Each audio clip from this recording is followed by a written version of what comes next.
If you want to build pure full body power and strength while working on your flexibility, while improving your coordination and mind-muscle connection, while improving your overall athleticism and endurance, all from the comfort of your home with zero equipment and minimal space requirements, all while having fun, you've come to the right place, because today we're going to go through some amazing primal movements that are going to help you achieve all of that and more. So if you're ready, let's go and have some fun. First things first, we need to loosen up, limber up, get the blood flowing. So relax your body and start hopping around. You can jump with both feet simultaneously. You can add some rotation. You can stagger your steps between forward and backwards, sideways. You can jump low to the ground. You can jump high if you feel like it. Swing your arms a little bit. Just make sure that you are fully relaxed. And take a couple of deep breaths right into your stomach. Open up your diaphragm. Make sure to always exhale completely. Pull your stomach in the tiniest bit and repeat just a handful of times, just for another 3, 2, 1.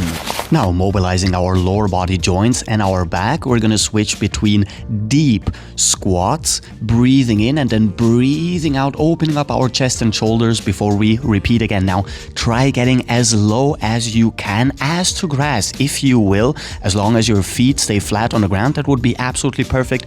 If your heels start raising the tiniest bit, do not worry about it. So we're always breathing in, lowering down as far as we can, elevating our arms, and then breathing out all the way, opening up our chest and shoulders just the tiniest bit. A handful of repetitions, warming up our lower body joints and musculature, and we're always trying to keep our back as straight as possible, or even go in the tiniest bit of extension in our lumbar spine, just to add some back activation or core activation. And I want you to always, at the top of any sort of squatting movement, to actively push your hips forward and flex your glutes as hard as you can before you move into the next repetition. And then once again, we're just gonna shake it out a little bit, loosen up your shoulders and back, adding complete posterior and anterior chain flexibility at the bottom of our squat, placing our hands on the floor and then moving into a pike position by extending our legs as far as we can, actively pushing our shoulders forward before we move back into the deep squat first.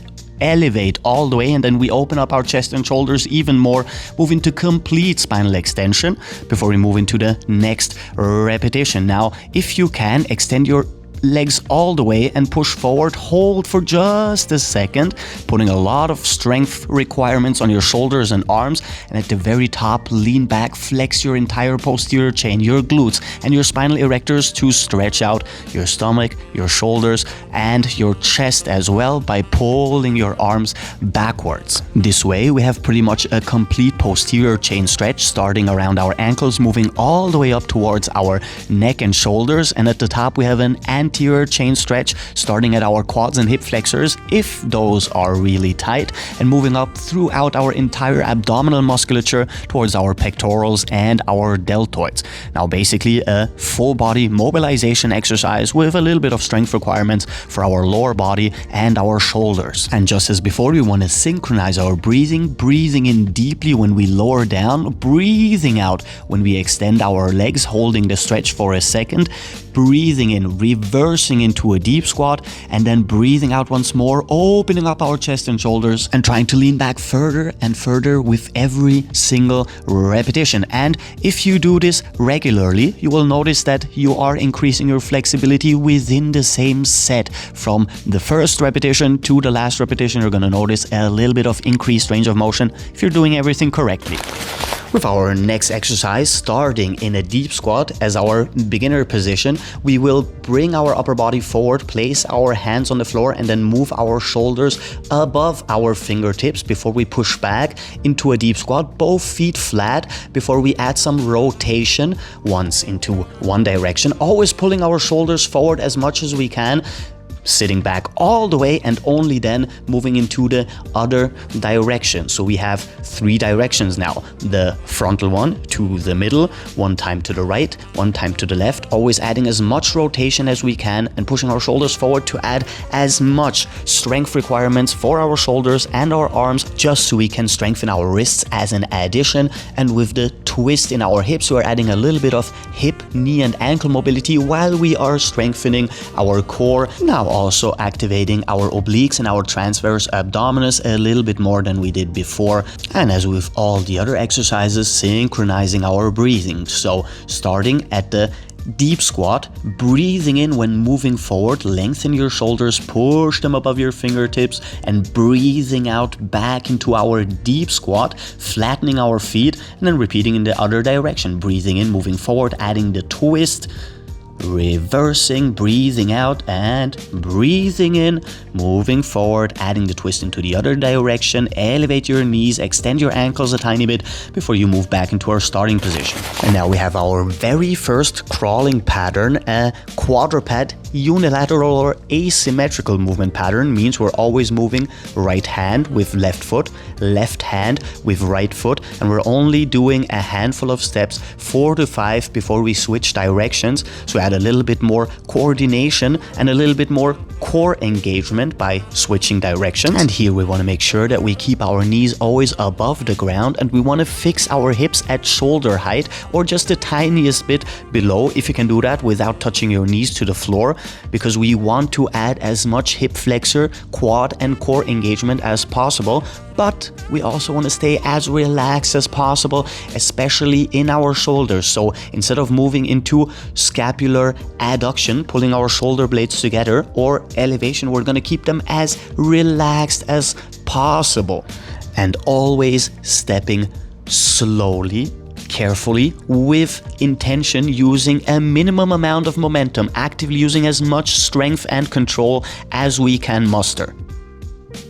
And once we're back in our starting position as the deep squat, we're going to add the tiniest bit of explosiveness with the classic frog leap. So instead of a crawling exercise, we have a tiny jumping exercise. We want to keep our feet as close to the floor as possible, switching directions after every jump. And now, so we can add a little bit more shoulder mobility, a little bit more wrist mobility, and a massive amount of hip mobility, we want to place our hands flat on the floor and then jump with our feet further forward than our hands are.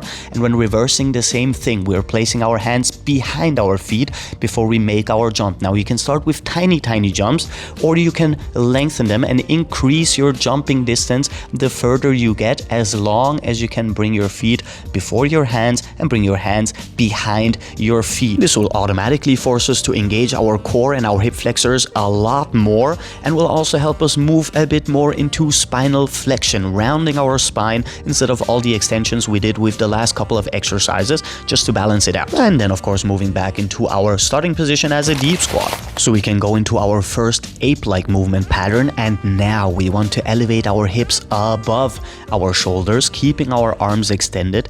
Tiny steps, once again asymmetrically, left with right, right with left. And now, depending on your posterior chain flexibility, especially in your hamstrings, the further you move up with your hips, still keeping a tiny bend in your knees, the more additional flexibility you will be adding, and the more strength you will require from your upper body. And if you have trouble with working on your fist, you can just as easily open up your hands and move with flat hands. Over time, as your wrist mobility increases and as your wrist strength increases, you will be able to do this on your fist without any problems. And as with all the exercises in general, we want to stay as relaxed as possible. Hell, you can even add the tiniest bit of rotation in your spine and surrounding your shoulders as well, because the more relaxed you can be throughout all of these exercises, the more benefits you will be able to reap over time. And of course, we have the benefit of switching directions, requiring a lot more strength in the backwards movements than we do in the frontwards one. Now, staying with the ape-like movement patterns, we're simply going to switch directions and move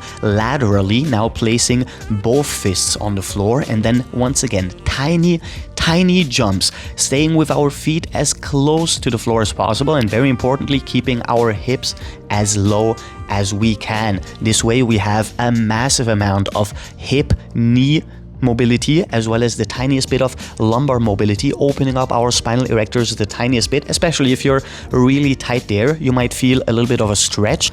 And we have a massive amount of hip flexor and core activation to keep our movements in control. So we always want to slow it down and use as little momentum as possible, only what is necessary for us to move our body. And we're now putting a lot of strength requirements onto our shoulders and our arms. You may bend in your elbows the tiniest bit if you seem to have any sort of issues with your elbows, but over time you should be able to extend your arms fully. And of course, you can and take a break whenever you need to, especially if you have any sort of pain or ache within an exercise. And with our next exercise, now we're gonna open up our hips all the way. Once again, lateral ape-like movement pattern, but this time we are extending one leg fully, moving with our hips close to the floor into one direction until the other leg is extended before we switch. One leg extended, jumping, moving hips down, pushing our hips down all the way, and this is going to open up our adductors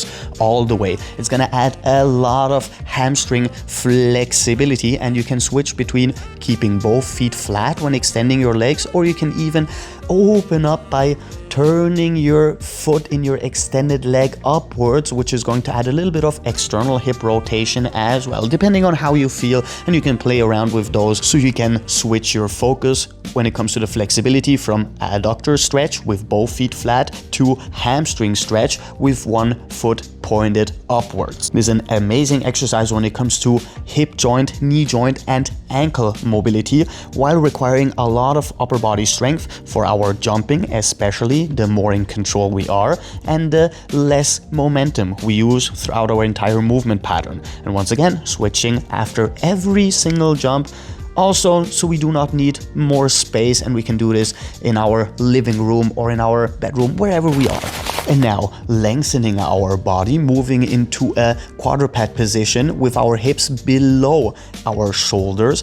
And for our very first lateral crawling exercise, once again moving unilaterally, left hand, right foot, and right hand, left foot. Very tiny steps, once again, either on our fists, or if you lack the necessary wrist strength, you can of course work with your hands flat. And we want to keep our knees very close to the floor, or just orient yourself by keeping your hips slightly below shoulder height. And this time we want to actively lengthen our shoulders, which means we're pushing into the floor with our arms and lengthening our chest, pulling it towards the ceiling. This is going to move our scapula into abduction, rounding our upper back the tiniest bit, while still keeping a lot of engagement in our core by keeping our lower back extended. And as with all of the other exercises, you should be making sure that you're always breathing deeply into your stomach and always including your diaphragm with every single breath, just so we can oxygenate properly. Now moving back to one of the exercises that require a lot of flexibility with a lot of full body tension, we are switching from a low quadruped position to a full pike position, elevating onto our toes, lengthening our shoulders, holding for half a second, and then first into a complete deep squat, and then we bring our knees towards our wrists without touching the floor, pushing our shoulders above our fingertips. Now this is going to open up our entire posterior chain, add a lot of spinal flexion, rounding our back, and add a lot of shoulder strength, quad strength, as well as basically full body mobility, starting at our wrists, lengthening our forearms, lengthening our shoulders, stretching our posterior chain in the pike position, and adding massive amounts of core engagement, because we always move all the way down into the deep squat before we move into ankle flexion, bringing our knees all the way to our forearms, touching them once again without bringing them down to the floor. And don't worry if you can't extend your legs all the way. If you cannot get into a complete deep squat, it doesn't really matter how close your current range of motion is to mine. Over time, with regular practice, you will be definitely able to go into complete pike position, into a complete deep squat, and you will have no problem adding all of those flexibility benefits as well. As long as you do this regularly, you'll get there pretty soon. And synchronizing your breathing is actually going to help you with those flexibility benefits. So we are breathing in when moving into our pike position at the very top, and then breathing out once we move back into our deep squat position and bringing our knees towards our arms. And then of course back into our same starting position, a deep squat. With our hands now once again placed on the floor, extending our legs as much as we can, we're going to do the giraffe walk, an extended crawling exercise.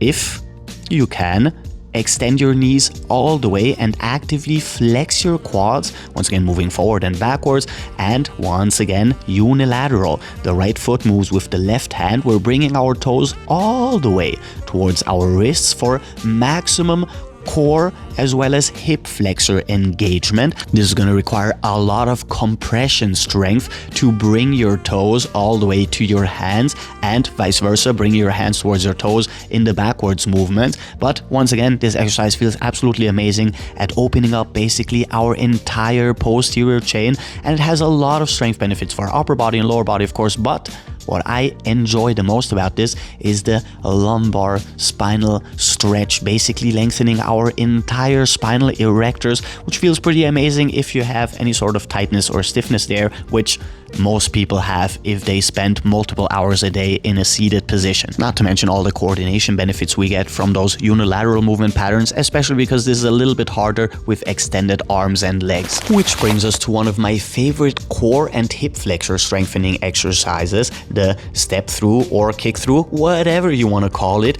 We're moving slowly, carefully, with as much control as we can, placing one hand flat on the floor, one behind our head, just so we do not cheat ourselves out of the strength benefits. We are extending one leg all the way, and we are actively flexing our quads to extend our knee, actively flexing our hip flexors to elevate our extended leg, and flexing our core as hard as we can, even harder than is necessary to hold this position for maximum core engagement. And when placing our hand on the floor, the same side we're flexing our obliques in also as hard as we can. This way we have stretch on one side, especially in our lats and surrounding our rotator cuffs if you're really tight in your shoulders, and massive amounts of engagement in our obliques on the other side, while actively strengthening our entire core musculature.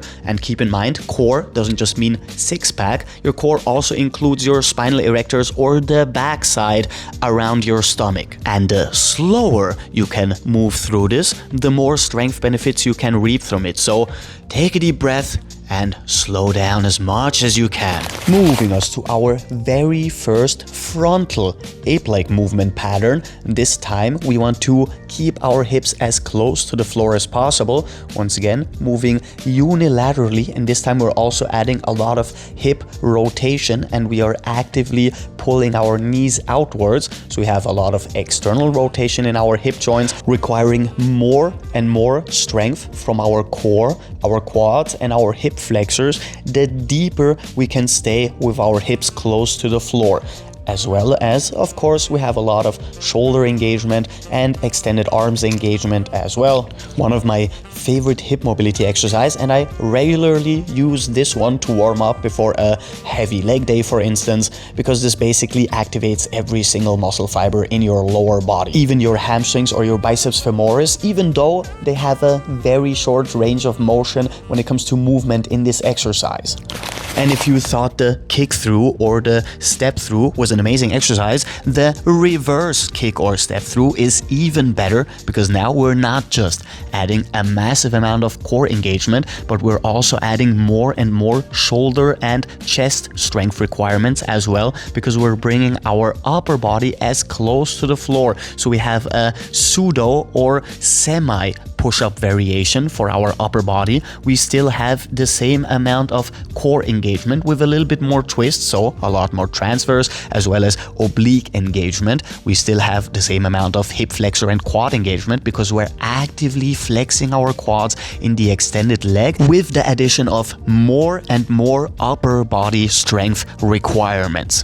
And now, if you can, as a slight bonus, once you extend your leg and move behind the other one, I want you to actively pull your toes towards your upper body so we can maximize posterior chain flexibility in our lower legs as well, which is going to help us a lot with ankle mobility over time, which we're going to require a lot of throughout all of those exercises. And of course, at this point, I don't think I have to mention that we want to slow this down, move with a lot of control, a lot of tension, and minimum to zero amounts of momentum.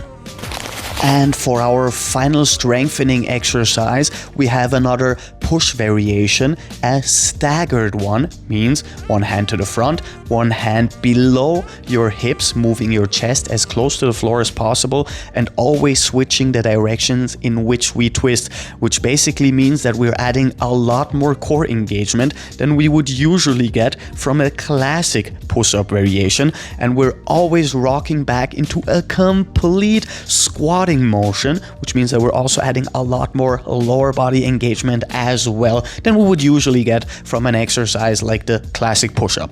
Basically combining all the benefits we would get from a push-up exercise to all the benefits we would get from a squatting exercise to even more core engagement due to the twist in our body, requiring a little bit more stabilization as well due to the staggered nature of the movement pattern. And since we are moving all the way back into a deep squat, we require a lot more strength from our upper body, not just to push us up, but to push us all the way back into our starting position, making this an amazing push-up variation you should add to your push-up exercise repertoire if you have one. And if you don't have one, well, it's time to get one.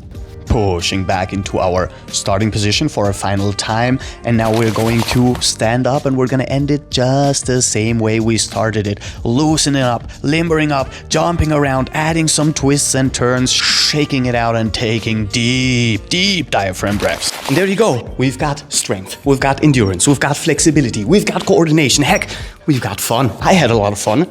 I hope you did too. And let me know, were you able to do the whole thing without taking a break? Which exercises did you struggle with? What do you think was your biggest weakness when it came to this workout? Was it the strength, the coordination, the flexibility part? Tell me about it. And you can use this workout pretty much every single day if you feel like it. But with that said, sadly, that's all the time I have left for you today. If you like the video, and come on, subscribe. We do stuff like that very regularly, which means I'll probably see you very soon. So until then, have a good one. Captain Cairo. Peace out.